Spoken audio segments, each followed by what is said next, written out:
Yo! So sa mga nag-request ng box bracket ng ETR, yan, meron na tayo. Gawang red motorcycle. May crash car kami, swak sa estilo. Matibay ang bracket, custom pa yan. Powder coated din po siya.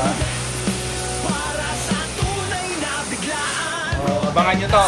At next week, nasa Paranaque branch na itong mga to sa mga Tiga Paranaque. Shield, laging panalo. Or malapit sa Paranaque, pwede na kayong kumuha doon sa Paranaque branch ng red motorcycle. So ito, mura lang po to. 3.1 po, 3.1. Same lang sa 160. 3,100 lang po. Sa bawat liko, Magaan lang siya. thrill. Kasama mo kami.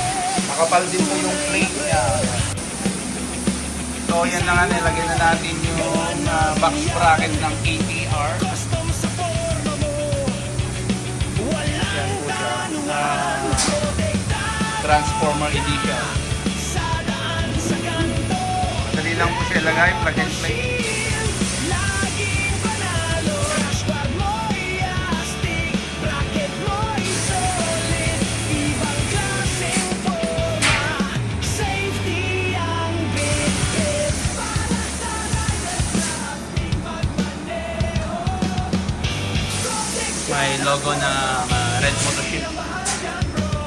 Tapos logo ng KTR, logo ng red motorcycle. Matibay po siya. Pagkasingkapal lang sila sa ADB 160 yung ginamit namin. Bro, hindi siya gano'ng mabigat. Protektado ka. Red Motorcycle to. Astig ang gawa. So available na to dito sa red motorcycle. 3,100 pesos. Same lang sa ADB. So ang ginamit lahat ng mga bolt niya is Shield ang tunay